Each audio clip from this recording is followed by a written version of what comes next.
ഒരുപാട് ആളുകൾ എനിക്ക് പേഴ്സണലി മെസ്സേജ് അയച്ചിട്ട് ചോദിച്ചു എന്തുകൊണ്ടാണ് വീഡിയോ ചെയ്യാത്തത് എന്നുള്ളതൊക്കെ ചോദിച്ചു. അതിൻ്റെ കാരണം വയനാടിലായിരുന്നു. നമ്മുടെ സംഘടനയുടെ കാര്യങ്ങളൊക്കെ വയനാട്ടിൽ ചെയ്തുകൊണ്ടിരിക്കുകയായിരുന്നു. അപ്പോൾ അതിൻ്റെ തിരക്കിലായിരുന്നു. ഇപ്പോഴാണൊന്ന് ഫ്രീ ആയത്.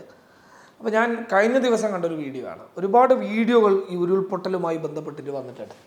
പക്ഷെ അതിൽ കുറച്ചും കൂടി ഒരു വ്യക്തതയും എന്താണ് ഇതിൻ്റെ തീവ്രത എന്ന് വ്യക്തമായി കാണിക്കുന്ന ഒരു വീഡിയോ ആണ്. ഒരുപാട് വീഡിയോ വന്നിട്ടുണ്ട്, ഒന്നും വ്യക്തമാകാത്ത ഒരുപാട് വീഡിയോകൾ പലരും വിട്ടിട്ടുണ്ട്. പക്ഷെ ഞാനൊരു വീഡിയോ കണ്ട് കൈരളിയിൽ. ആ വീഡിയോ കണ്ടപ്പോൾ സത്യം പറഞ്ഞു കഴിഞ്ഞാൽ ഷോക്കായിപ്പോയി എന്നുള്ളതാണ്. ക്ലിയർ ആയിട്ട് നമുക്കത് കാണാൻ വേണ്ടിയിട്ട് പറ്റുന്നുണ്ട് എന്നുള്ളതാണ്. ആ വീഡിയോ നിങ്ങളൊന്ന് കാണും. കാരണം അതിൻ്റെ ഒരു ഭീകരത അത് എത്രത്തോളം വലുതാണെന്നാണ് ഞാനിത് കണ്ടപ്പോൾ മനസ്സിലാക്കിയത്.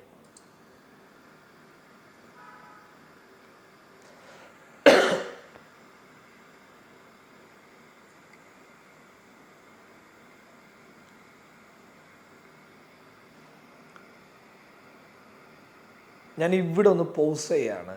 വേറൊന്നുമല്ല, നിങ്ങൾ കണ്ടിട്ടുണ്ടാവും കുറേ എന്തൊക്കെയോ വരികയാണ്. കല്ലും മണ്ണും വടിയും മരവും എന്തൊക്കെ വന്നിട്ട് അതിങ്ങനെ അവിടെ കിടന്ന് കറങ്ങുകയാണ്. സത്യം പറഞ്ഞാൽ ഇതിൻ്റെ ഇടയിൽ പെട്ടുപോയ മനുഷ്യരെന്തായിരിക്കും അവസ്ഥ എന്നുള്ളതാണ്.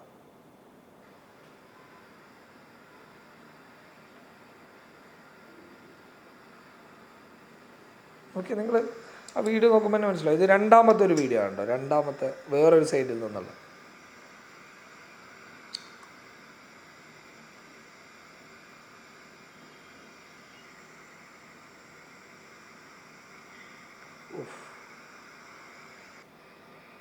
നിങ്ങൾ ആ വീഡിയോ കണ്ടോ? ആ വീഡിയോ ശ്രദ്ധിച്ച് നോക്കിയാൽ മനസ്സിലാക്കാൻ പറ്റും. അതായത് ഒരു സെക്കൻഡ് പോലും ഇല്ല, ഇങ്ങനെ വന്ന് വരികയാണ്. മരം വരുന്നു, അതിൻ്റെ കൂട്ടത്തിൽ വെള്ളം വരുന്നു, കല്ല് വരുന്നു, അവിടെ എന്തൊക്കെ ഉണ്ടായിട്ടുണ്ടോ അതൊക്കെ എടുത്തുകൊണ്ട് പോവാണ്. അപ്പം എങ്ങനെയാ ജീവൻ ഇതിൻ്റെ ഇടയിലൊക്കെ പെട്ട് ജീവൻ തിരിച്ചു കിട്ടുക എന്നൊക്കെ പറയുന്നത് എന്തോ വലിയ സംഭവമാണെന്നാണ് എനിക്ക് തോന്നുന്നത്.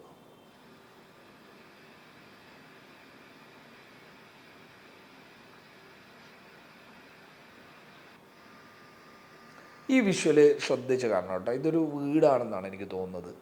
ഈ വീട് മൊത്തം കവറായി പോകുന്നൊരു വിഷ്വലാണ്. അത് വീടിൻ്റെ മുകളിലേക്ക് വെള്ളം വരുന്നതും താഴേക്ക് വെള്ളം വരും. ഇപ്പം എങ്ങനെയാണ് രക്ഷപ്പെടാം? ഇപ്പോൾ താഴെ വെള്ളം ഉണ്ടെങ്കിൽ എങ്ങനെയെങ്കിലും ഓടിപ്പോവാം. ഒരു രക്ഷയില്ല, ഓടിയാലും രക്ഷയില്ല എന്നുള്ളതാണ്, ഓടിപ്പോയാലും രക്ഷയില്ല എന്നുള്ളതാണ്. ഈ വീഡിയോ നിങ്ങൾക്ക് കാണുമ്പോൾ മനസ്സിലാവും.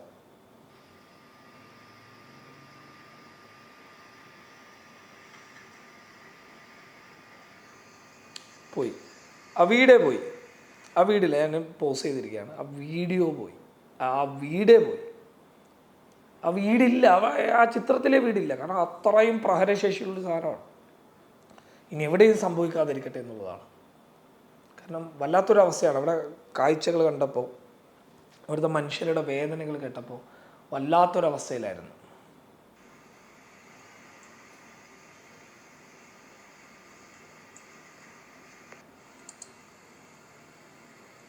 നമ്മൾ ആദ്യം കണ്ട തന്നെ അത് നിങ്ങളൊന്ന് കൃത്യമായിട്ടൊന്ന് നോക്കിക്കോ. ഇത് നമുക്കൊരു മിന്നായം പോലെ കാണുന്നുള്ളൂ. എങ്കിൽ പോലും എനിക്ക് തോന്നുന്ന ഒരു വ്യക്തത എന്ന് പറയുന്നത് എന്തൊക്കെയോ വരികയാണ്. എന്തൊക്കെയോ വന്നിട്ട് അത് ഇപ്പോൾ സാധാരണഗതിയിലുള്ള ഒരു വള്ളത്തിൻ്റെ ഒഴുക്ക് പോലെയല്ല. ഇങ്ങനെ ഒരു ചുഴലിക്കാറ്റൊക്കെ അടിക്കുന്നത് പോലെ കിടന്നങ്ങ് തിരിയാണ് ആ സാധനം.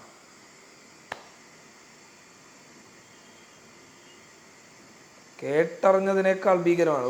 കൈരളി അതിന് കൊടുത്തിട്ടുള്ളത് കേട്ടറിഞ്ഞതിനേക്കാൾ ഭീകരമാണ് ഈ ഉരുൾപൊട്ടൽ എന്നുള്ളതാണ്. ശരിയാണ്, 100% ശരിയാണ്. കാരണം ഇങ്ങനൊരു വിഷ്വല് ഞാൻ എവിടെയും കണ്ടിട്ടില്ല. ഇങ്ങനെ എന്തൊക്കെയോ ഒരു വ്യക്തത ഇല്ലാത്ത വിഷ്വലുകളായിരുന്നു കണ്ടത്. ഇത് നമ്മൾ നേരത്തെ കണ്ട വീട് തന്നെയാണ്.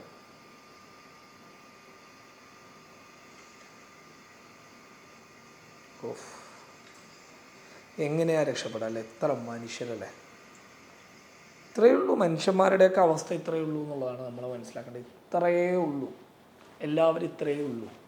എന്തെങ്കിലും ഒരു പ്രകൃതി ദുരന്തം ഉണ്ടായിക്കഴിഞ്ഞാൽ നമ്മൾ ഉണ്ടാക്കി വെച്ച സമ്പാദ്യവും നമ്മൾ ഉണ്ടാക്കി വെച്ചിട്ടുള്ള നേട്ടങ്ങളും എല്ലാം ഒറ്റ സെക്കൻഡിലില്ലാതായി പോകുന്ന അവസ്ഥ കാണേണ്ടി വരും എന്നുള്ളതാണ്. ഇതാണ് മനുഷ്യൻ. ആയ കാലത്ത് നല്ല രീതിയിൽ നല്ലതായി മനുഷ്യനായി ജീവിക്കുക എന്നുള്ളതാണ്. നല്ല നേരും നെറിയുമുള്ളവനായി ജീവിക്കുക എന്നുള്ളതാണ്. ഇപ്പോൾ വയനാട്ടിലെ ഈ ദുരന്ത മുഖത്തേക്ക് പോയ സമയത്ത് എനിക്ക് മനസ്സിലായിട്ടുള്ള ഒരു കാര്യം എന്ന് പറയുന്നത് അവരങ്ങനെ പെട്ടെന്നൊന്നും റിക്കവർ ആകില്ല എന്നുള്ളതാണ്.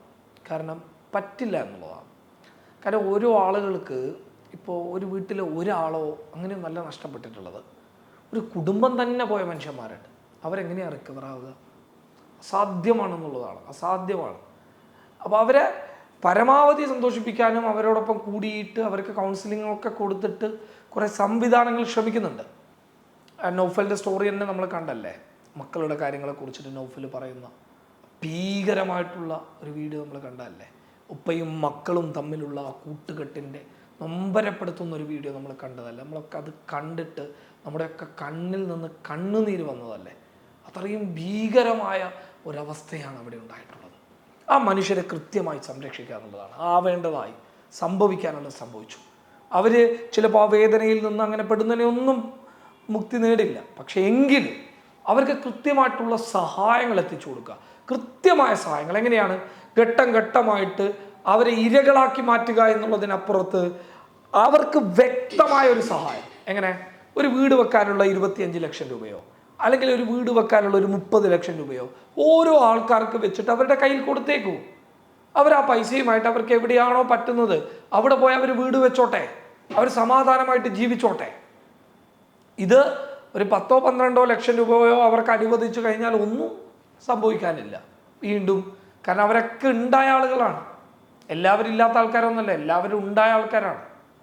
പക്ഷെ അവർക്ക് അങ്ങനെ ഒരു നഷ്ടം ഉണ്ടാകുമ്പോൾ കൃത്യമായി അവരുടെ നഷ്ടത്തിനോടൊപ്പം നിൽക്കുക എന്നുള്ളതാണ്. അവരുടെ നഷ്ടം എത്രയോ ആയിക്കൊള്ളട്ടെ, ഒരു വീട് വെച്ച് നല്ല രീതിയിൽ കഴിയാനുള്ള ഒരു പൈസ അവരെ ഏൽപ്പിക്കുക എന്നുള്ളതാണ്. നിങ്ങളവിടെ ഇപ്പോൾ സർക്കാർ ഇപ്പോൾ അവിടെ വീട് വെച്ച് കൊടുക്കുന്നു എന്ന് പറയുന്നത്, വീട്ടിലെന്തായാലും സർക്കാരിൻ്റെ പേരോ അല്ലെങ്കിൽ രാഷ്ട്രീയ പാർട്ടികൾ വെച്ച് കഴിഞ്ഞാൽ ആ രാഷ്ട്രീയ പാർട്ടികൾ ഏത് പാർട്ടിയാണെങ്കിലും അവരുടെ പേരുണ്ടാവും. കാരണം അഡ്രസ്സ് ഇല്ലാതെ ചെയ്യില്ല. കാലാകാലം ആ വീട്ടിൽ കഴിയുന്നവൻ എന്തായി ദാനം കിട്ടിയ വീട്ടിൽ കഴിയുന്ന ഒരു അവസ്ഥയിലേക്ക് കാര്യങ്ങൾ കടന്നു പോകും. ഇങ്ങനെയൊന്നും ചെയ്യരുത്. കാരണം അവരവരുടെ സ്വാതന്ത്ര്യത്തിലേക്ക് വിട്ടേക്കും. കാരണം അവരാരും ഇല്ലാത്തവരായിരുന്നില്ല, അവരൊക്കെ എല്ലാം ഉണ്ടായിട്ട് എല്ലാം നഷ്ടപ്പെട്ടു പോയ ആളുകളാണ്. അപ്പം അവരെ ഇരകളാക്കുകയല്ല വേണ്ടത്, അവരെ വീണ്ടും പുതുജീവിതത്തിലേക്ക് കൊണ്ടുവരികയാണ് ചെയ്യേണ്ടത്. അവരുടെ ചിത്രങ്ങൾ അവരുടെ വീഡിയോകളടക്കം പ്രദർശിപ്പിക്കുന്നതിനോട് വ്യക്തിപരമായിട്ട് എനിക്ക് യോജിപ്പില്ല. പല കാര്യങ്ങളിലും അത് പ്രദർശിപ്പിക്കുന്നതിനോട് യോജിപ്പില്ല എന്ന് വെച്ച് കഴിഞ്ഞാൽ ആ ഇരകളെ അങ്ങനെ ചിത്രീകരിക്കുക. ഡിസാസ്റ്റർ ടൂറിസം ഇപ്പോൾ നമ്മുടെ സംഘടനയിൽ പല വ്ളോഗൊക്കെ ചെയ്യുന്ന ഇൻഫ്ലുവൻസർമാരായിട്ടുള്ള ഒരുപാട് ആൾക്കാർ അവിടെ പോയിട്ടില്ല, പോകാൻ തീരുമാനിച്ച ആളുകൾ പോലും. കാരണം അവിടെ പോയിട്ട് തൽക്കാലം വീഡിയോ ചെയ്യേണ്ട എന്ന് നമ്മുടെ സംഘടന തീരുമാനമെടുത്തു. അങ്ങനെ ഒരു തീരുമാനം എടുക്കാനുള്ള കാരണം എന്തായിരുന്നു എന്ന് വെച്ച് കഴിഞ്ഞാൽ അവരെ വിൽക്കരുത് എന്നുള്ളതുകൊണ്ട് തന്നെയാണ്, വേറൊന്നും കൊണ്ടല്ല. അവരെ വിൽക്കരുത് എന്നുള്ള വ്യക്തമായ നിലപാടാണ്. അതിൻ്റെ കാരണം അവരനുഭവിച്ച വേദനയാണ്, അവരനുഭവിച്ച യാതനയാണ്, അവരിപ്പോഴും കടന്നു പോകുന്ന നൊമ്പരപ്പെടുത്തുന്ന ആ വഴികളാണ്. അത് നേരിട്ട് കാണുകയും ബോധ്യപ്പെടുകയും ചെയ്തതിൻ്റെ പേരിലാണ് അങ്ങനെ ഒരു നിലപാട് നമ്മൾ എടുക്കാൻ തീരുമാനിച്ചത്. അതൊരു പരിധിവരെ 90% സക്സസ് ആയിട്ടുണ്ട് എന്നുള്ളതാണ്. അതോടൊപ്പം തന്നെ ഈ വിഷയത്തെ വിറ്റ് കാശുണ്ടാക്കുകയും ഈ വിഷയത്തിൽ ജീവിച്ചു പോവുകയും ചെയ്യുന്ന കുറേ ആൾക്കാരുണ്ട്. അവരൊക്കെ മനസ്സിലാക്കുക, ഈ പ്രകൃതി ദുരന്തം എന്ന് പറയുന്നത് അത് ആർക്കെങ്കിലും സംഭവിക്കുന്നൊരു കാര്യമല്ല, ആർക്ക് വേണമെങ്കിലും സംഭവിക്കാൻ സാധ്യതയുള്ള ഒരു സംഭവമാണ്. News desk പബ്ലിക്കാണ്.